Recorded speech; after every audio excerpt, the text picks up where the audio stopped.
Amsal 26 ayat 24 sampai 28 kita akan baca bergantian.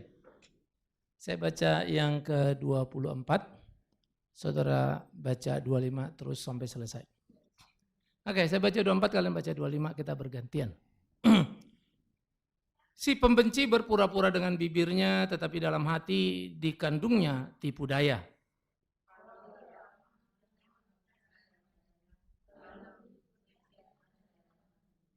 Walaupun kekejiannya diselubungi tipu daya, kejahatannya akan nyata dalam jemaah.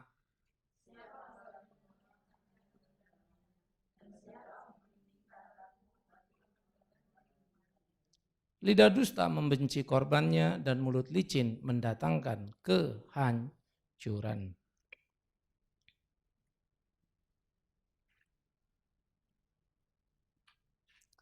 Saudara-saudara yang kekasih, pada waktu kita membaca bagian ini,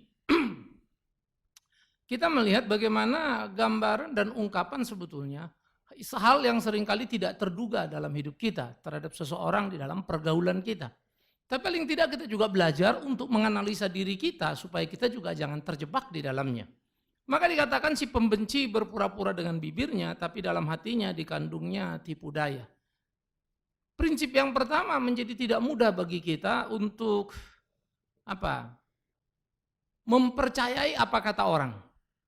Karena itu apapun kata orang tentang dirimu harus hati-hati. Karena apa? Kalau dia ramah janganlah percaya, karena 7 kekejian ada dalam hatinya. Jadi prinsip pertama, ada banyak orang tampil menyenangkan, namanya personality. Nah, personality ini bisa dibentuk, ya. Jadi kalau manusia itu kita anggap lapisan paling dalam itu adalah gen. Gen itu bawaan lahir dari pengaruh orang tua, dan gen ini bisa mempengaruhi temperamen daripada seseorang. Nah, kemudian ada karakter. Karakter itu merupakan hasil pendidikan, baik itu di rumah pertama kali tentunya, lalu di sekolah, gereja, masyarakat, dan seterusnya. Nah, karakternya itu adalah tentang nilai baik atau benar. Nah, dia belajar tuh di situ. Tapi ada lapis yang paling luar lagi yang namanya personality. Ini yang bisa dengan segera kita lihat. Tata krama, ya body language begitu. Wah, orangnya senyum, menyapa, menyenangkan begitu ya. Ini yang bisa dengan segera kita lihat namanya personality. Personality ini bisa dipelajari. Oke. Itu untuk menyenangkan lawan bicara kita, untuk menyenangkan di mana kita hadir. Tetapi ada yang menjadi hal penting adalah personality bukan kamu. Nah, itu ya. Hakikat dirimu itu sebetulnya terletak pada karaktermu. Maka disebut karakteristiknya, ciri-ciri khasnya dari perilaku begitu ya. Nah, oleh karena itu banyak orang yang melatih dirinya sedemikian rupa sehingga kemudian dalam pelatihan diri itu mereka menjadi orang-orang yang tampaknya ramah. Ya, halal begini ada sekolahannya. Bagaimana Anda senyum, bagaimana Anda menyediakan teh dan seterusnya. Sehingga kalau kita yang ini kita akan bilang wah orangnya ramah sekali, menyenangkan sekali. Tapi awas hati-hati, itu original atau tidak? Itu karakternya atau cuma personality-nya? Ya, supaya dia dibilang baik. Ya, kita lagi rame-rame sekarang misalnya ya, urusan kepemimpinan kita, gubernur, orang semua ribut gitu kan. Memang sih kalimat-kalimat yang dipilihnya kurang pas. Ada kalimat yang lebih enak. Tetapi memang apa adanya. Bukan bermaksud kemudian jadi jahat atau tidak tahu aturan begitu ya. Karena pada akhirnya kita akan melihat apa yang dikerjakannya, output dari dirinya apa. Buat apa orang senyum-senyum tapi do nothing, tidak kerjakan apa-apa. Terlalu banyak pemimpin kita cengangar-cengingir, senyum sana, senyum sini. Tapi nggak tahu apa yang dikerjakan. Ya, waktu berlalu sedemikian cepatnya. Tetapi nggak ada hasil yang kita bisa lihat dan ukur nyata. Semua itu serba samar-samar hasilnya itu. Ya, tapi kali ini negara kita ini diwarnai dengan hal-hal yang luar biasa. Sehingga perubahan itu mulai makin terasa, makin terasa. Kenapa agak mandek perubahannya? Karena rusaknya ada terlalu banyak. Ya, kalau di waktu lampau nggak rusak-rusak, semuanya mungkin bagus. Baik ibu kota kita ini, baik negara kita ini. Sehingga perubahan yang sedang terjadi di ibu kota maupun di negara ini luar biasa sekali sebetulnya. Kalau kita mau atau tahu kerusakan sebelumnya. Ya, ngebangun rumahnya kok lama. Loh ya rumah tuanya mesti dibongkar dulu. Kalau nggak pakai bongkar, rumah kosong bangun ya cepet kan. Ngebongkarnya itu yang lama. Itu aja udah ngabisin waktu. Lebih gampang tanah kosong bangun rumah baru.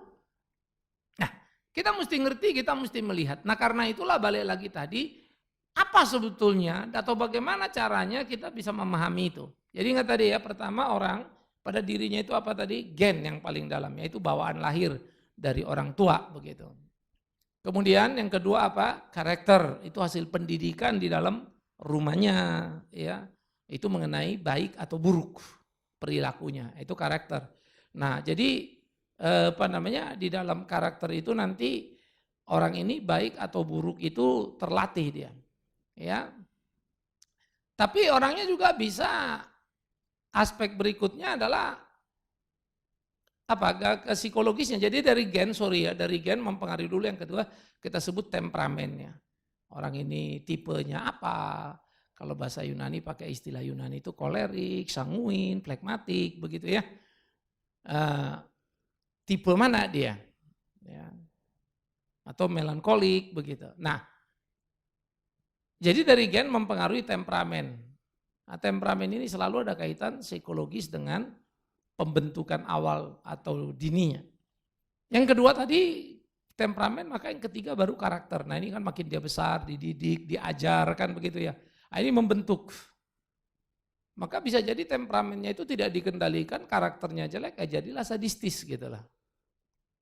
Tapi kalau temperamennya yang kurang baik itu bisa dikendalikan, diawali sejak dini emosinya yang meledak-ledak begitu misalnya, lalu karakternya baik kan jadi bagus. Ya.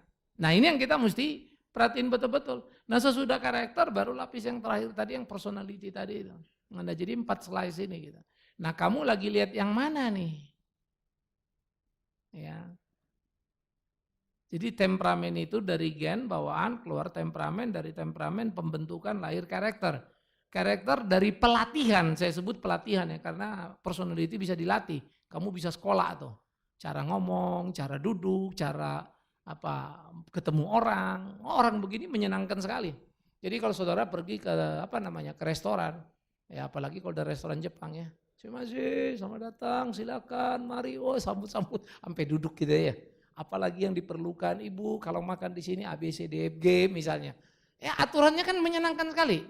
Kita pergi ke bank juga ramah-ramah semua kan, customer service-nya. Walaupun di rumah belum jelas ya, bisa jadi galaknya setengah mati, suaminya pun dibentaknya gitu. Tapi begitu masuk dia ke dunia kerjanya, basa-basi. Nah, celakanya kita ini sangat suka dengan basa-basi.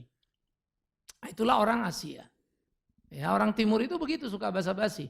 Sehingga kalau strike point seperti orang-orang di luar negeri misalnya, I don't like you, saya nggak suka kamu. Itu biasa dia ngomong, menyatakan sikap. Buat kita itu udah jadi masalah. Nggak suka lah, kenapa pakai ngomong? Waduh, ngomongnya depan orang lagi. Lah, terus mesti sembunyi-sembunyi apa? Nah, ada tata krama yang kita bangun sedemikian rupa. Sehingga ini menjadi hal yang luar biasa sekali, satu kengerian di dalam lapis-lapis itu. Makanya dikatakan kalau dia ramah, ini personality tadi ya, jangan percaya padanya. Karena ada 7 kekejian dalam hatinya. Mula-mula memang kita susah tahu, tapi kalau sudah bergaul akan tahu. Daelah, ketipu kita, gitu loh. Tapi kemudian nanti udah terlalu lama, sudah ada macam-macam yang terjadi kan di sana. Baru kita menyadarinya. Ya, itu sebab orang-orang yang membangun personality-nya perlu waktu untuk mengenalinya. Tapi orang yang jujur, kamu dengan segera tahu siapa dia. Enggak ada yang disembunyi-sembunyi nama dia. Ya, lepas dari kamu suka apa enggak itu nomor 2. Tapi kamu tahu kan siapa dia. Di situ kebenaran itu terlihat. Ya. Sehingga ada orang jahat berperilaku, jahat, maki apa, tapi dia jujur dalam memang itulah dia, nggak ada lagi sisanya. Ada orang baik, senyum luar biasa, menyenangkan, tapi di dalamnya ada agendanya, nggak jujur dia. Nah itu sebab kita bilang, yang kita suka lucunya adalah yang kelihatan-kelihatan ini nih, yang menyenangkan mata, yang menyenangkan rasa, karena sebetulnya kita bukan pecinta kebenaran. Ya. Padahal kita mestinya belajar jadi orang yang mencintai kebenaran, bukan aksesorisnya. Ya, ini penting. Sehingga kalau kita misalnya di rumah ada suami kita, kadang kasar, kadang apa. Tapi kalau dia ngomong ya nggak ada sisanya itu. Ya sudah sebetulnya lebih lega ya. Daripada halo mama, cium tiap hari ya. Dia di luar juga panggil mama lagi gitu. Ada mama-mama lainnya kan begitu ya. Kan jadi repot kita. Ya. Jadi kan kalau begini bilang gila di rumah ramanya apanya, ternyata di luar, you akan kecewa. Tentu kita mau dia di rumah baik, ya ramah apa, tapi memang orang dasarnya baik. Tentu itu kerinduan kita kan. Itu yang akan kita lihat, yang akan kita cari. Tapi waktu yang akan menguji itu. Waktu yang akan memberikan kepada kita gambaran tentang hal itu. Nah ini yang menjadi sangat perlu untuk kita sadari sama-sama. Sehingga kita tidak menjadi salah di dalam memahami apa yang sedang terjadi itu. Nah, jadi inilah yang menjadi sangat penting saudara yang kekasih. Oleh karena itulah kebencian diselubungi tipu daya, tapi kejahatannya cepat atau lambat akan jadi nyata. Orang-orang gini bisa nggak mempengaruhi orang? Bisa sekali. Khususnya mereka-mereka yang nggak dewasa, mereka yang cuma termakan dengan penampilan, mereka yang terpakan dengan ucapan-ucapan yang tidak lagi mampu melihat realitanya. Mana benar, mana salahnya. Saya pikir ke sini kita belajar. Ya.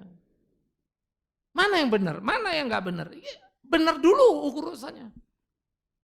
Jadi kalau kita membicarakan ada langkah yang kamu kerjakan dan kamu salah, ya, lalu kamu kemudian mengakibatkan kekacauan, disalahkan, ya terima tuh. Ya. Makanya di kantor biar kita kerja jungkir balik, salah diomongin nggak mau denger, diapain? Di PHK. Ya. Itu realita gitu loh. Sebetulnya di gereja pun diatur tata tertib yang luar biasa. Kalau orang itu salah nggak mau ngakuin, ya udah dikasih tahu nih dia salah nih ya, salah. Udah tahu dia salah, tapi dia nggak mau ngakuin itu salah. Sebetulnya kalau dia siap bisa dibawa ke jemaat.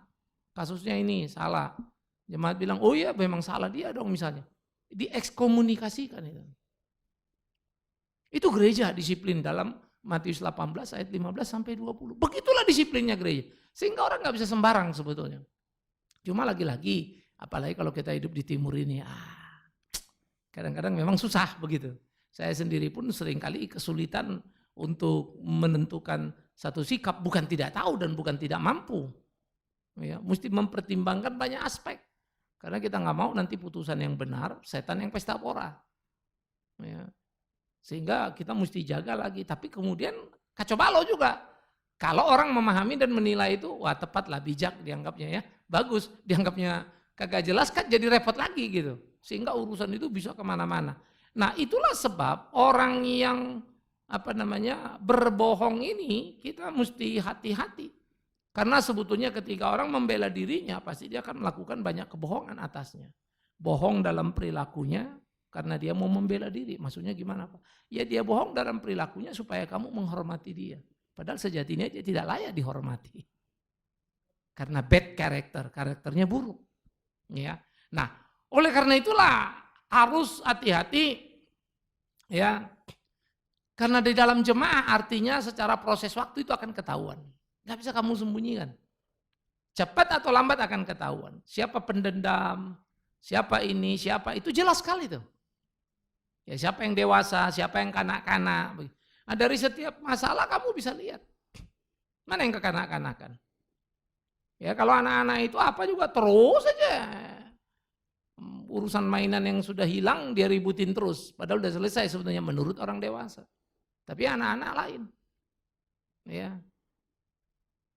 Nah, tidak lagi mampu untuk membangun sesuatu. Jadi kalau kita melihat kekanak-kanakan adalah mengulang-ulang sesuatu dan bukan menyelesaikannya gitu. Ya. Nah, oleh karena itulah digambarkan oleh Alkitab, walaupun kebenciannya diselubungi tipu daya tadi itu ya, perilaku menarik, saya ini apa adanya, tapi waktu akan menunjukkan dalam jemaah. Satu orang bisa kamu tipu, kedua belum tentu. Ketiga kamu terbongkar, keempat tahu betul siapa kamu. Ya, membohongi satu orang gampang, kelompok kecil gampang, tapi membohongi kelompok besar nanti dulu. Semua akan terbongkar, semua akan terlihat.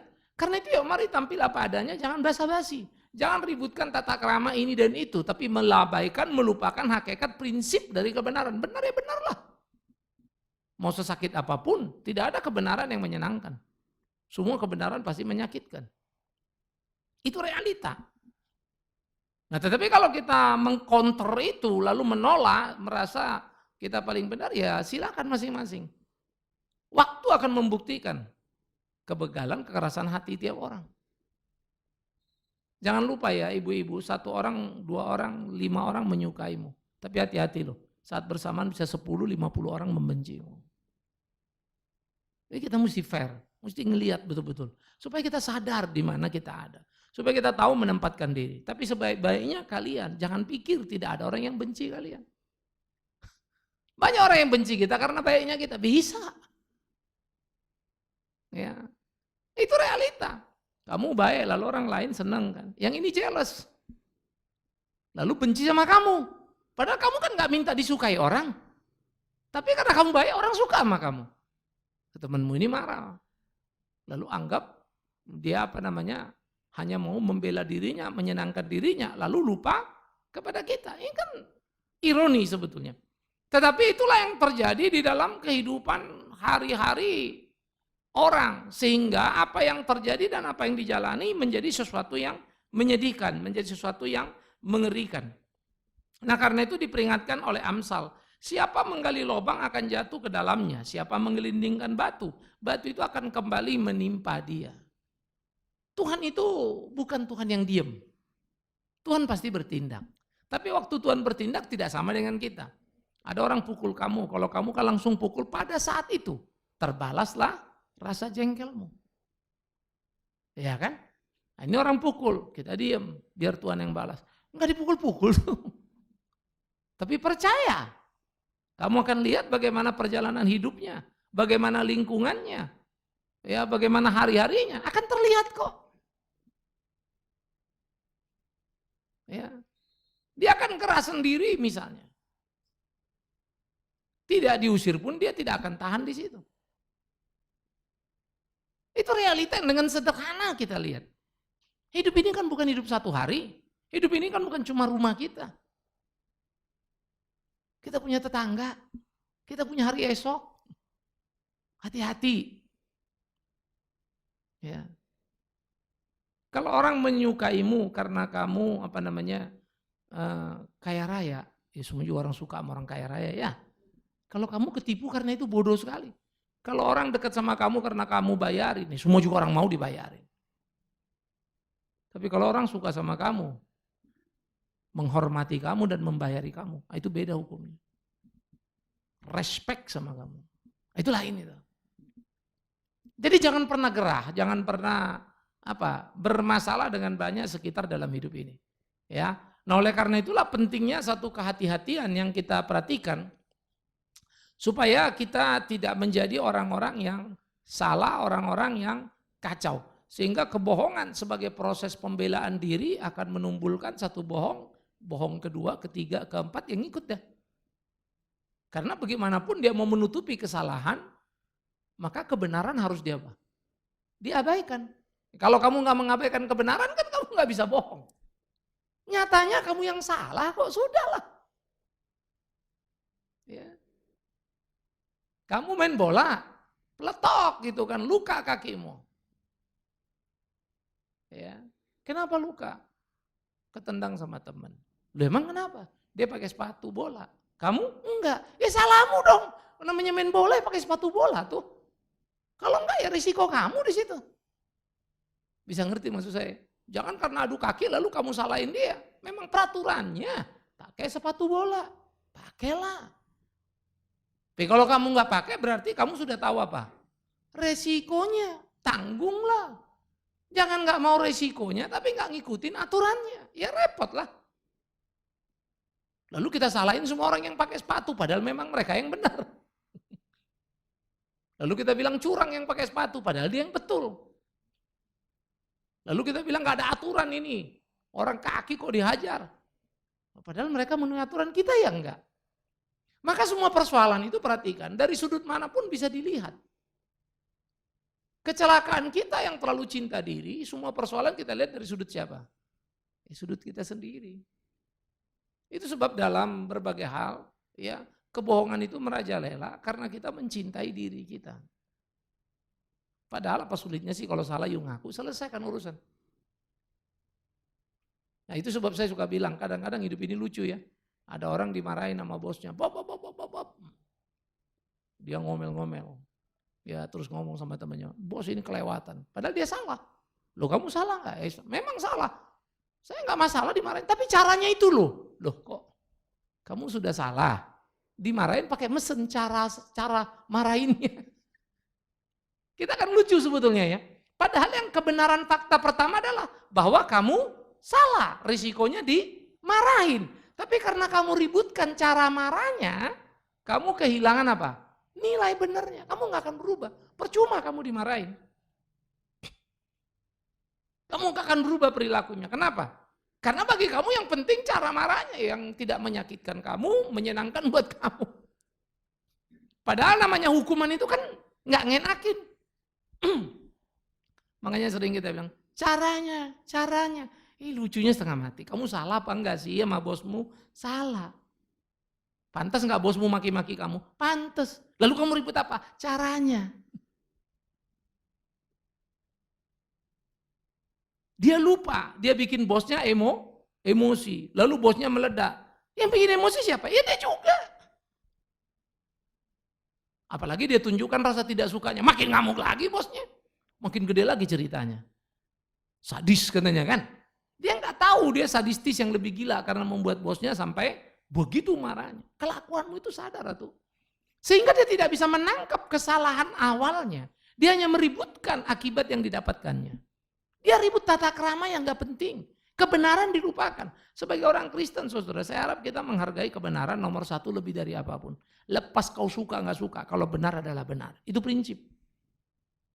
Jangan pernah membela diri kita. Lalu mengabaikan kebenaran yang nyata. Keraslah kepada dirimu. Seriuslah terhadap dirimu. Sehingga bagaimana kita berperilaku, bersikap dalam hidup ini. Yang benar, yang sungguh-sungguh. Kalau tidak kita akan tergerus oleh zaman ini. Kita akan habis oleh zaman ini. Jadi saya pikir ya ini menjadi sesuatu yang perlu di dalam kehidupan orang-orang percaya. Bagaimana mereka menjalani hari-harinya. Nah karena itulah dikatakan lidah dusta membeci korbannya. Mulut licin mendatangkan kehancuran. Ya.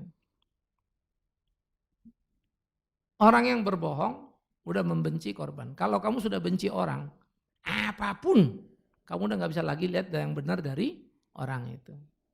Maka kapanpun kamu gak pernah berhenti ngomongin orang itu. Kemanapun kamu gak pernah berhenti menjelek-jelekkan orang itu. Kalau kamu dibenci orang oleh lidah dusta, ingat kalimatku satu, jangan ribut. Biarkan saja dia teriak situ. Maka pakailah pepatah anjing menggonggong, kita berlalu. Kafilah nggak jelas di mana ya. Kita mesti bisa, Pak tapi ngomong udahlah. Ya urusan dia lah di situ. Cintai kebenaran itu. Itu yang penting. Lakoni itu. Orang-orang yang mabuk dengan kebenciannya abaikan itu. Ingat tidak bisa di kolong semua menyukai kamu. No. Ya. Ini yang kita mesti perhatiin baik-baik. Nah, sehingga di dalam bagian seperti ini, misalnya seorang istri kerja udah capek di rumah. Suami pulang, mikirin kopi, dibikin kopi. Ya elah. Yang dimasukin bukan gula, garam. Ngamuk suaminya. Istrinya juga ngamuk. Aku kerja seharian capek, kau ribut saja pulang. Ya kau bikin kopi, kau pakai garam. Ya anggaplah aku salah, tapi ngotot sambil ngotot gitu ya. Bukannya sorry, dia ngotot. Karena merasa sudah capek seharian. Apa yang terjadi di rumah? Pasti keributan. Apa sih susahnya? Memang kamu betul capek, tapi memang betul kamu juga salah. Masa kopi pakai garam, orang pakai gula? Ya kan saya nggak ngeliat Pak. Ya sudah, saya sorry apa susahnya sih? Sorry, saking capeknya aku salah. Aku ganti. Selesai nggak ada keributan. Tapi karena kita capek punya alasan untuk rasa kok gue dijolimin kan kurang lebih begitu ya. Kok saya dimarahin lalu kita ngelawan dah. Jadi ribut. Terserah kalian mau apa rumah tanggamu. Mau ribut-ribut ya sih, teruskan. Tapi kalau mau damai, tenangkan, benar adalah benar. Bahwa sudah semestinya kita berbuat benar, nggak usah tunggu dihargai orang. Benar itu sudah adalah bagian panggilan hidup kita itu. Lakukan. Itu benar. Ya. Oleh karena itulah, apa yang kita katakan tadi, kebohongan atau membela diri tadi, ini harus hati-hati sekali karena terlalu tipis jaraknya. Ya. Membela diri itu harus menyatakan faktanya sudah selesai. Tapi kalau kebohongan menambah mengurangi untuk dibenarkan, nah itu gawat setengah mati. Beda-beda tipis. Jadi banyak orang bohong untuk membela dirinya. Jadi ada dua sisi ya, pertama bohong sama membela diri. Kalau orang bohong udah jelas salah lah ya. Membela diri, bisa nggak jadinya dia bohong? Bisa, karena dia mau menang, dirinya mau dibela habis, dia menambahi bumbu-bumbu kebohongan pada apa yang dikatakannya terhadap fakta. Jadi fakta itu sebetulnya plus min, plus min, plus min, plus min. Betul fakta itu ada, tapi udah plus nih, udah min. Kan jadi repot. Suami istri kalau kita ribut kan perasaan kita lebih banyak kerja daripada otak kita, betul nggak sih ibu-ibu? Emosi kita lebih kerja. Habis dia begini, habis dia begini.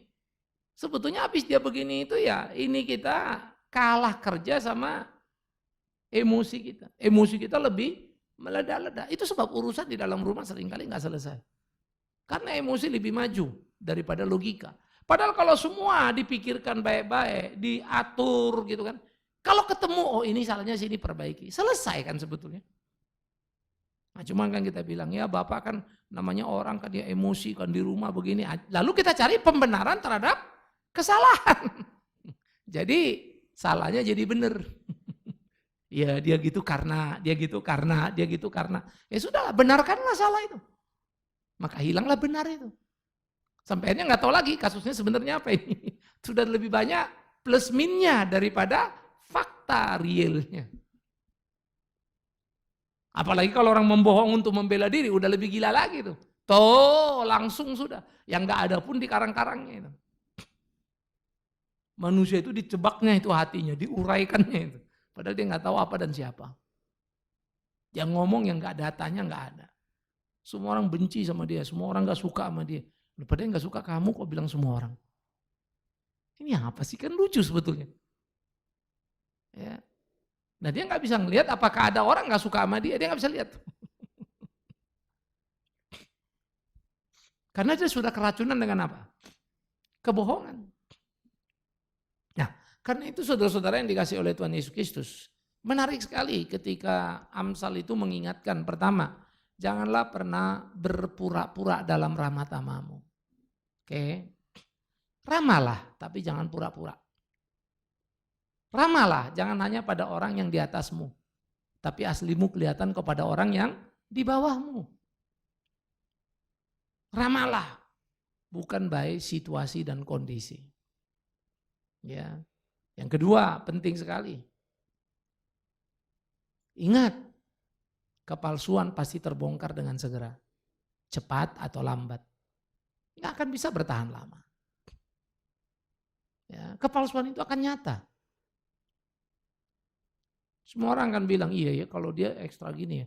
Saya dulu pikir-pikir juga ini nggak tulus deh. Ya, ini 1000 orang mungkin ketemu 750 udah bilang memang nggak tulus. Yang 250 kebohongan. Belum ada masalah jadi kayaknya sih tapi ya gue nggak tahu lah nggak pernah problem misalnya. Ya. Jadi kita mesti hati-hati. Dan kemudian yang ketiga, jangan pernah menggali lubang karena kita akan hancur di dalamnya. Kebohongan adalah menggali lubang. Makin banyak bohong, lubangnya apa? Makin dalam. Kamu jatuh, ya sudah, nggak keluar-keluar lagi dah. Ya, maka kalau satu kali bohong, sadari cepat rubah. Ya. Dan akhirnya, ya, lidah yang licin, orang-orang yang sering berdusta tadi menggali lubang, maka lidahnya itu yang akan membawa dia pada kehancuran. Lidah itu kecil, tapi bisa membunuh orang. Ya. Lidah itu tak berdaya, tapi kekuatannya menggila. Kalau orang mukul ya saking benci dia pukul, buah, orang itu luka kan, baru rumah sakit selesai. Tapi kalau sudah menabur kebencian, sampai mati pun terbawa-bawa terus tuh. Nah itu mulut, itulah kalimat. Maka buktikanlah dirimu benar, dengan benarmu, benar hidupmu, benar perilakumu. Jangan kau bangun benar dalam kebohongan, jangan kau bela dirimu dalam kebohongan. Karena engkau akan terjebak dan tidak bisa keluar dari situ. Nah jadi ibu-ibu hubungan kita di dalam rumah dengan suami ya, saya pikir perlu satu seni yang penting. Gitu. Memang laki-laki itu objektif cenderung semua pakai otak. Kurang rasa kadang-kadang ya. Tapi perempuan juga begitu, cenderung subjektif pakai perasaan terus. Kurang otak juga gitu ya. Kenapa sih gak diaduk sama-sama gula sama kopi kalau ketemu kan enak. Betul gak sih? Nah, gula-gula sendiri, kopi-kopi sendiri. Satu bilang pahit, satu bilang manis. Padahal diaduk, kan enak bener tuh. Sebetulnya itu hidup kita kan. Seninya itu di situ. Ya. Jadi belajarlah kita sehingga kebenaran atau keterus-terangan itu mahal di rumah kita. Tapi saudara juga kalau suami nggak bohong, memang dia bikin salah jangan ngamuk dulu. Makanya saya suka tanya kan, ibu-ibu lebih suka suami jujur atau bohong? Halo? Jujur ya. Kalau dia pulang terlambat lalu kalian tanya, kenapa kamu telat kok sampai jam 10 malam baru pulang? Dia bilang macet, tapi dia bohong. Lembur, tapi dia bohong. Kalian tenang nggak? Kamu nggak tahu dia bohong, cuma dia jawabannya lembur atau macet. Kalian tenang nggak? Tenang. Kalau dia jujur, aku makan sama sekretaris berdua, lalu kami pergi sebentar berdua. Kamu senang nggak? Jadi kamu lebih suka mana, jujur apa bohong? Kayaknya lebih aman dibohongin deh. Kalau dia jujur apa sih ribut nih? Hah? Makanya kan kita bilang selalu ya, sebetulnya kita juga memang tidak menyukai kejujuran. Ada jahatnya kita, minta orang jujur, tapi nggak siap menanggung resikonya. Mestinya kan kita jujur juga dong, kalau dia udah jujur ya tanggunglah resikonya itu. Jalanilah resikonya itu. Jangan ribut atuh. Iya toh.